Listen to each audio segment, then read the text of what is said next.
and welcome. This is the TTT on the GGG, and today's three top tips on the Goddess Cockles podcast and streaming live inside the Warrior Goddess Tribe community is all about bloating and gas. Yep, this might be forever known as the fart episode, and I'm here for it. Yep, we're going to share three top tips today to help you with bloating and gas, and something that happens a lot more in midlife. And believe it or not, it has got to do with estrogen decline and also collagen decline. Yeah. So there might be a couple of those three things in the top tips, but let's dive on in. So, first of all, if you are similar to me, I'm a sensitive little fairy. Yep. I have the gut sensitivity of a fly, though I think flies probably don't have a lot of gut sensitivity. But I have a gluten allergy. I'm not full celiac because I wasn't willing to eat gluten for 6 weeks beforehand and almost kill myself to get the actual tick in the box test. But I know for a fact that it's at that level. So all things gluten are not okay with me. But also, I've always just been somebody that has never believed that I've had a flat stomach, right? I always have bloating. I always have gas. It's just been a thing. It's really just been a thing. So for me, digestive health and gut health has been so important. And that's why I want to give you some tips of what's actually worked for me. But the biggest tip I'm going to give you is if you don't already, and you are somebody who does have a lot of bloating and gas, is start to monitor what it is that you're eating. So that's top tip number one. Keep a little food diary, not from how many calories you're eating or any of that, but just certain things that you're eating, because it can take up to 72 hours for the thing that you're eating to show up. So gluten and wheat sensitivities can happen pretty quickly. Like that night, you start to puff up and bloat out. But more often, if it's something a little bit more, um, that you don't consume a lot of or a little bit more sneaky, it can take up to 72 hours. So you want to make sure and give yourself that, right? You want to make sure you give yourself that amount of time to work it out, so that you can start to notice the patterns of, oh, when I eat this, then I get bloated. So for me, gluten is a big one. Cheese is a big one, other than cottage cheese and halloumi. And also chickpeas, for example. Now, some legumes can also cause a lot of issues. I mean, there was a song about it. Legumes being beans and chickpeas and lentils. The song, okay, you want to know the song? So, um, beans are good for your heart. The more you eat, the more you fart, right?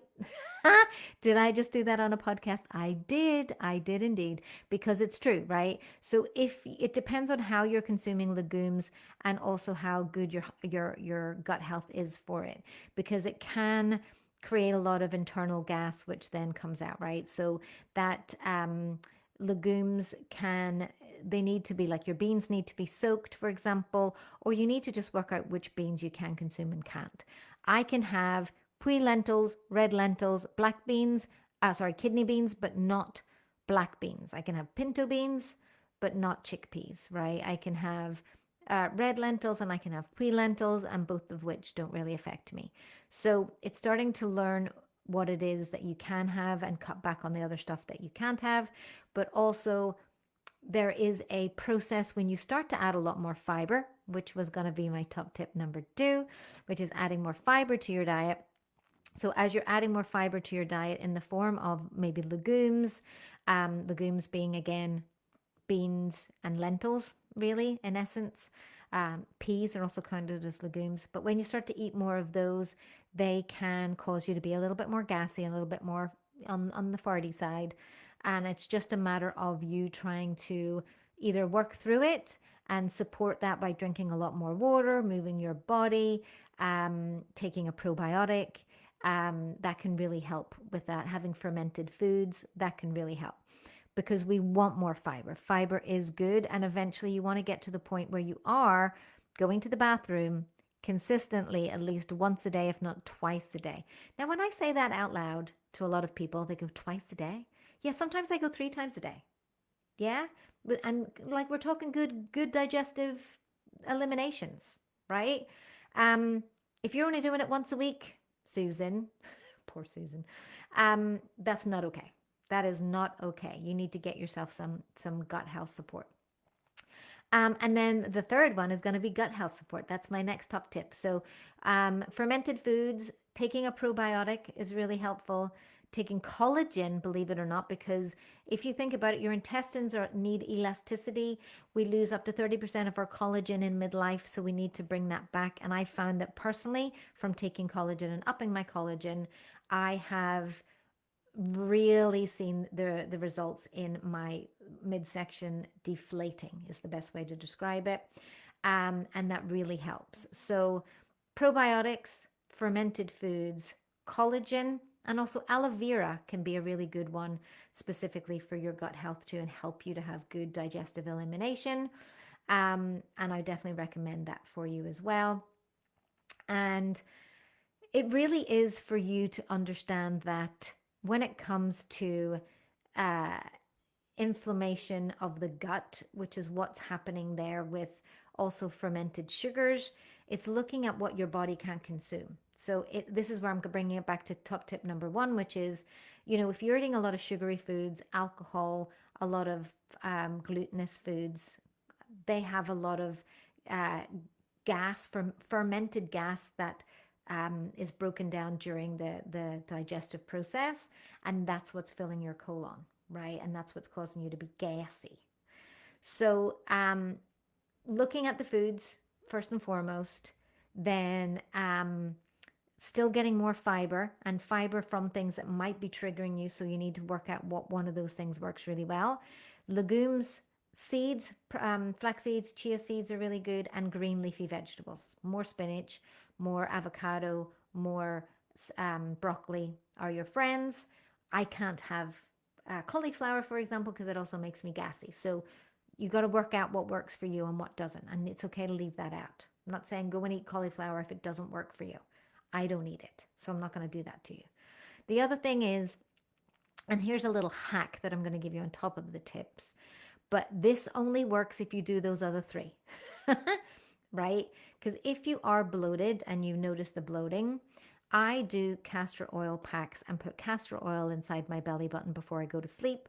And when I wake up, I have the flattest stomach that I have ever had, right?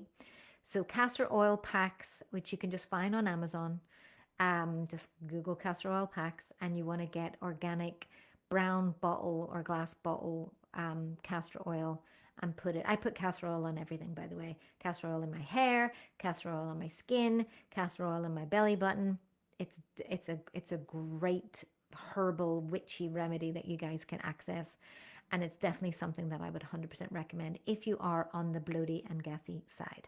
So is this going to be known as the fart episode? You betcha. But have I given you some amazing top tips today that you can take away with you? You betcha as well. So I hope that was helpful today. What I do want to say is when it comes to knowing what to eat and specifically to help you to lose weight around that midsection, to help to regulate a lot of the hormonal stuff that's also going along there, and to help and reduce inflammation and consume more of an anti-inflammatory diet, which in turn is also going to help you with your bloating. I invite you to check out the Forge method, which is inside Sexy Strong the Island. Now, Sexy Strong the Island. The island is not open yet, and you're going to need a map to get there because it's an invisible island. Yep, the invisible island of the Themyscira, which was what? The home of the Amazons, I hear you say, which brings us all the way back to Wonder Woman, and everything should just always be brought back to Wonder Woman. But Sexy Strong the Island will be opening soon, and you're going to want to have the map to the island. And in order to get that map, you need to join our wait list. So go on over to warriorgoddesskettlebelltraining.com/island so that you can be the first to get the map to the island so that you can secure your journey to the invisible island, because we're going to be teaching you the Forge method. We're going to be teaching you gut health. We're going to be teaching you about anti-inflammatory diet. We're going to teach you how to double your strength, lose 16 pounds and 6% body fat dropped in a matter of weeks. So we want for you to come on over to the island. Yeah. And enjoy the top tips over there. So we will be back. Same place, same time, same place. Live streamed inside the Warrior Goddess Tribe community, which you can come and join for free, by the way, if you're not already in it. For my podcast and YouTube listeners, come on over to warriorgoddesskettlebelltraining.com/tribe. Tribe. You can come and join for free. And of course, this is now going to go out onto the Goddess Goggles podcast on Spotify and iTunes and all the places you love podcasts, and on the Warrior Goddess Saga YouTube page. So that's it. That's our 3 T's. That's the TTT on the GGG done. Mic drop. I will see you same time, same place next week. Until then, peace out and go and find the map.